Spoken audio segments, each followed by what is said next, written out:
Have you ever felt like there was something inside you that no preacher could explain? A memory in your bones? A whisper in your soul? Have you ever asked yourself, why do the stories in the Bible feel so familiar, like they belong to my people, my bloodline, my history? For centuries, they told us to look north. Look to Rome. Look to the cathedrals of Europe. Look to Florence and the Renaissance. Look at paintings of pale saints and golden-haired saviors. But the doorway was never there, because the truth was sealed, hidden behind false faces, false maps, false names, not destroyed, not erased, simply buried, waiting for a time when the vault would be opened. And in 2025, the vault was opened. Not in Paris, not in the Vatican, not in Washington, but in Iran. What came out was not treasure, not weapons, not gold. What came out was memory. Ancient Persian scrolls, royal records written during the reign of Cyrus the Great, records that dared to describe a people long forgotten, or rather deliberately misremembered, a people called Israel. And those records did not describe them as pale-skinned Europeans. No, they were described as black-skinned, wool-haired, sons of Cush and Ethiopia, children of Africa's heartbeat. This is not conspiracy. This is not rebellion. This is revelation. And once you see it, you cannot unsee it. Before we unlock the truth hidden for centuries, pause right here. Type 77 in the comments as your sign of awakening, your seal of readiness for revelation. Now let's begin. History is often said to be written by the victors. But what if one of the greatest truths about God's chosen people was preserved not by conquerors, but by record keepers whose only aim was memory? In 2025, the Iranian National Archives quietly released a collection of ancient scrolls, documents from the reign of Cyrus the Great, the same king the Bible itself calls God's anointed in Isaiah 45. These were not legends or poetic myths. They were census lists, temple decrees, and royal records that chronicled the people of Israel during and after their exile. Yet what they revealed was unlike anything the stained glass windows of Europe have ever dared to show. The Israelites described in these records were not pale-skinned, blue-eyed figures of Renaissance paintings. They were noted as dark of face, their skin likened to the bronze of Nubia. Their hair was tightly coiled, their tongues closely related to the languages of Punt and Saba, kingdoms rooted in the soil of East Africa. Some decrees even spoke of covenant people who had been driven north from Cush, Ethiopia's ancient neighbor, and resettled by Persian kings. Suddenly, the silence of centuries made sense. If Israel's roots stretched deep into Africa, if their identity was bound to Cush and Ethiopia, then the European portrayal of Israel was not merely incomplete. It was a calculated distortion. Western scholars of the 18th and 19th centuries often encountered fragments of such descriptions, but under the shadow of empire and slavery, they dismissed or suppressed them. A black Israel did not fit their narrative of power. Yet the Persian scrolls, untouched by European conquest, spoke differently. They remembered Israel as they truly were, a people of Africa, children of covenant, whose memory empires tried to bury but could never erase. If ancient Persia remembered Israel as black, the burning question remains: how did the world forget? The answer does not begin in scripture, but in paint and power. By the 15th century, Christianity had become more than a faith. It had become the political language of empires. Kings, popes, and monarchs realized that the image of God could be shaped to reflect themselves, and once his face was remade, authority itself could be claimed as divine. And so, the brush replaced the sword. Look at the paintings of the Renaissance. Leonardo da Vinci's Last Supper does not depict men of the desert sun, but pale-skinned Europeans sitting at what looks like a Florentine dinner table. Michelangelo's creation of Adam presents God as an aged white patriarch floating across the sky, his features indistinguishable from the rulers who commissioned the work. In these canvases, salvation was no longer African or Semitic. It had been refashioned into European likeness. This was not theology, it was propaganda. Yet if you turn further back to the earliest Christian traditions outside Europe, you find a very different image. In Ethiopia, the oldest churches still preserve icons of Jesus with deep brown skin, woolly hair, and eyes that mirror the people of the land. In Egypt, Coptic art portrays Mary and her child with unmistakably African features. Even in the underground catacombs of Rome, before Constantine's empire took hold, Christ appears more Afro-Asiatic than European. So what happened? Power shifted. When Constantine declared Christianity the religion of Rome, the divine image was absorbed into empire. Over centuries, as Europe rose and colonized, the God of Scripture was repainted to resemble the colonizer. And once holiness was portrayed as white, whiteness itself was sanctified. Thus, the greatest erasure in religious history began, not with words, but with images. If the face of Israel was repainted, its voice still leaves a trail that cannot be erased. To understand this, we must ask, what language did Abraham speak? The answer, of course, is Hebrew. But Hebrew did not exist in isolation, floating above the world like a holy mystery. It was and remains part of a much larger family of tongues known as Afro-Asiatic. The very name reveals the truth. Africa and Asia intertwined, memory woven across continents long before Europe ever lifted its pen. Within this family are Hebrew, the language of the prophets; Amharic, still spoken in the mountains of Ethiopia; Hausa, carried on the lips of tens of millions across West Africa; Berber in North Africa; Arabic in the deserts of Arabia; Somali, Oromo, and others. This is not coincidence, it is kinship. It tells us that the people who cried out to Yahweh in Hebrew were closer to the people singing in Amharic or praying in Hausa than to the Europeans who later claimed their story. Listen to the echoes. In Hebrew, life is Kaim. In Amharic, it is Haywet. In Hausa, Rayuwa. In Arabic, Hayat. Different words but born of the same root, carrying the same ancient rhythm. Even the grammar, the poetry, the very way these languages breathe and bend, point back to a shared ancestral foundation, one rooted in Africa and Asia together. But language is only the beginning. Consider the Ark of the Covenant, veiled and untouchable, carried on poles. In Ethiopia, every Orthodox church guards a sacred tablet, a veiled replica of that same ark, carried in song and dance during holy days. The continuity is undeniable. The Afro-Asiatic web is not simply linguistics, it is a map of memory, a spiritual DNA proving that Israel's story was never European. It was and is Afro-Asian at its core.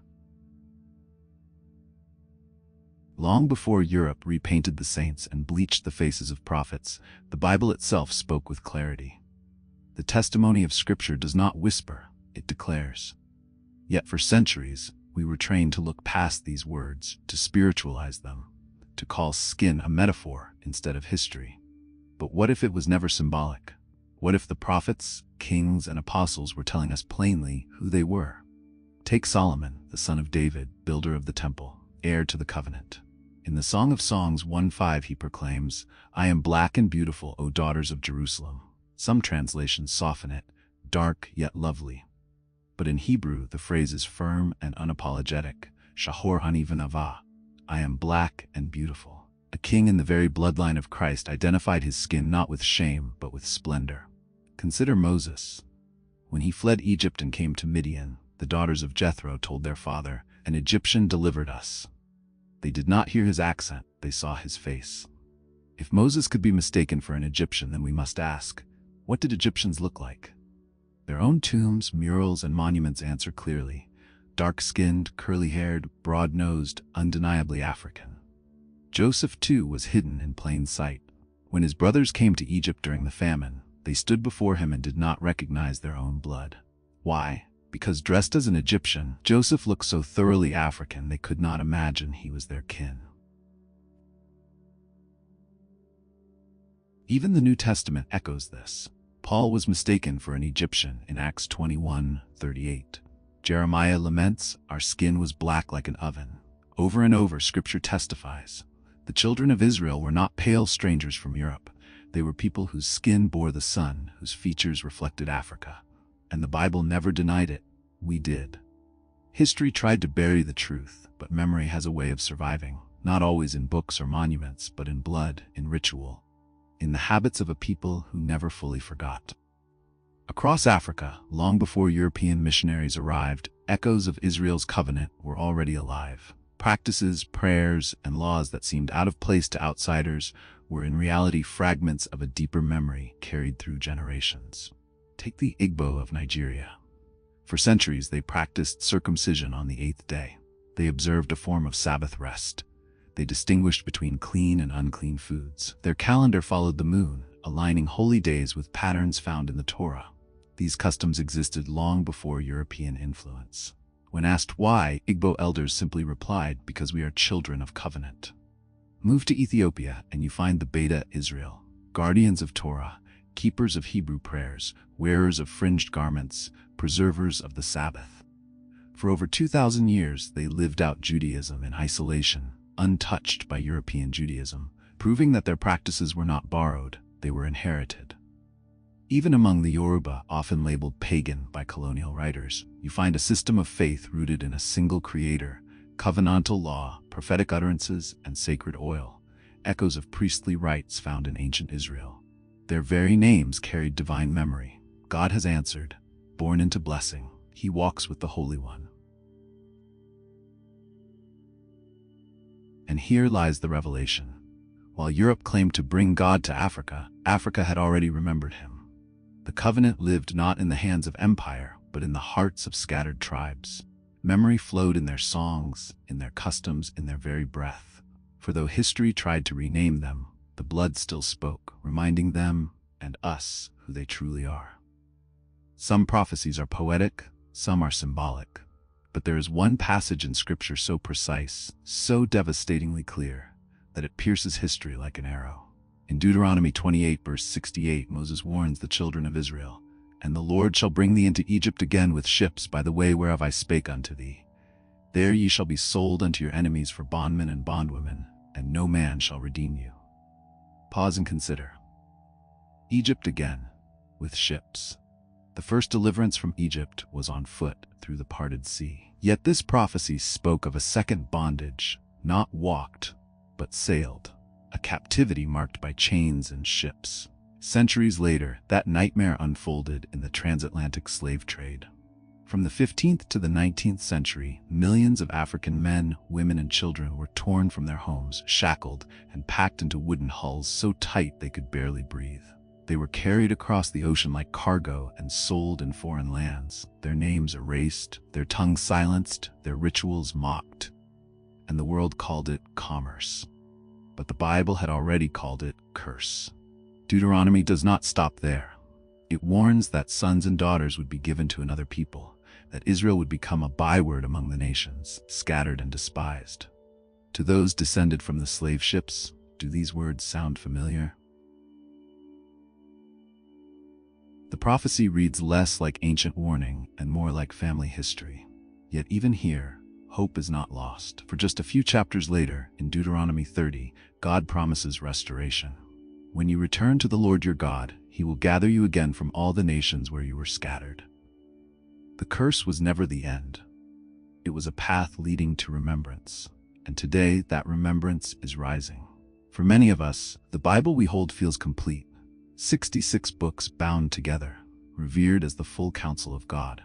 Yet what if I told you that in Africa an older canon was preserved, a collection untouched by European councils and papal decrees? In the highlands of Ethiopia, the Orthodox Church has safeguarded not 66, but 88 books of Scripture. While Rome debated and Protestants trimmed, Ethiopia remembered. This canon includes writings that Western Christianity discarded, not because they were false, but because they were too revealing. The Book of Enoch, for instance, gives visions of heavenly realms and describes the Son of Man with hair like wool and skin like glowing bronze, echoing Revelation's description of Christ. The Book of Jubilees retells Genesis and Exodus with intricate detail, highlighting Israel's ancient connection to Africa and Cush. Additional texts like the Book of Baruch, the Wisdom of Solomon, and the complete Maccabean history remain central in Ethiopia, while they were erased from most Western Bibles. Why were these books set aside in Europe? Scholars will say it was about authorship, clarity, or theology. But the deeper reason is control. These writings affirmed truths Europe could not afford, that God's people were described in African terms, that Messiah bore features far from European portraits, and that Africa was not a footnote in redemption, but a foundation. In Ethiopia, illuminated manuscripts still show Mary and Jesus as black. Prophets and angels are painted with dark skin and coiled hair, their faces blazing with dignity. These images were not propaganda. They were heritage, preserved by people who never forgot who they were. So while Europe cut the scriptures down to fit empire, Ethiopia kept the originals intact. And the witness of those 88 books still speaks. The truth was never lost. It was simply hidden, waiting for those with eyes to see. When we think of Israel's faith, we often imagine it beginning with Moses on Mount Sinai, the thunder, the tablets, the covenant carved in stone. But the story of Yahweh does not start there. Long before Moses stood barefoot on holy ground, the name of the Most High was already known, already whispered, already worshipped in the deserts of Africa and Arabia. Consider Melchizedek, king of Salem, who blesses Abram in Genesis 14. He is called priest of El Elyon, the Most High God. Notice, Melchizedek was not Hebrew, nor did he descend from Abraham, yet he already served the true God. The book of Hebrews even calls him a priest forever, without beginning or end, a type of Messiah. How could a non-Israelite already hold the priesthood of Yahweh unless God's presence was wider than one nation's story? Then look at Jethro, priest of Midian and father-in-law of Moses. Exodus 18 records Jethro blessing Yahweh, offering sacrifices, and instructing Moses in wisdom. This was before Sinai, before the Ten Commandments, before Israel became a covenant nation. The Midianites, desert dwellers whose lands touched Arabia, Cush, and northeastern Africa, already worshipped the Most High. Even Persian records echo this truth. One fragment describes Yahweh as the God remembered by Cushites and sons of the south. In Egyptian inscriptions, a deity called Yahu appears centuries before Moses, tied to desert peoples, storms, and mountains. The name was there long before the tablets. What does this reveal? That Yahweh was not hidden in one corner of Canaan. His presence walked the deserts, thundered across mountains, and stirred the hearts of peoples from Cush to Midian. Israel did not invent him. They entered covenant with the God who was already known. This truth shatters empire's monopoly. Yahweh has always been the God of Africa, long before Sinai's fire. Power does not always conquer with armies. Sometimes it conquers with images. The most dangerous form of control is not the law you write, but the face you show. For centuries, divinity had many faces, and most of them were dark. In ancient Egypt, Isis was painted with rich brown skin as she nursed her son Horus. In India, Krishna, whose very name means dark, was worshipped with blue-black skin. Among the Yoruba, the Orishas reflected the colors of the soil, obsidian and gold. Even in Europe, the earliest images of Mary revealed her as a black Madonna, cradling a black child. These images were not accidents. They reflected a world where holiness wore the skin of the earth. But when Europe rose to power, it sought not only to rule land but to colonize imagination. And so God was repainted. Statues of the Black Madonna were hidden in cathedrals or dismissed as smoke damage. Icons of a dark-skinned Christ were quietly replaced with pale portraits. By the Renaissance, Jesus was a European nobleman, Mary a pale queen, and the apostles indistinguishable from Roman lords. The transformation was complete. Divinity had been bleached. This was not about theology. It was about supremacy. If God was white, then whiteness itself became sacred. If the Messiah looked like Caesar, Caesar could claim divine right. And if Israel was depicted as pale, then Africans, who carried the memory of covenant, could be written out of the story altogether. Yet the truth never fully died. Across Europe, more than 400 Black Madonnas still survive, hidden in shrines and mountain monasteries. In Ethiopia, illuminated manuscripts still portray prophets with coiled hair and bronze skin. The images persist as witnesses, testifying against empire's lie. For while man repainted God, heaven never did. This moment we are living in is not rebellion, it is resurrection. It is the return of a memory sealed for centuries, now breaking open like dry bones rising with breath. For too long we were told we were outsiders, Gentiles, forgotten people, but prophecy says otherwise. From Isaiah to Deuteronomy, from Persia's scrolls to Ethiopia's canon, the evidence has been waiting. We were never erased. We were sealed, waiting for the appointed time. And now that time has come. Look around. Across Africa, the Americas, the islands, and the streets of our cities, the children of the covenant are remembering.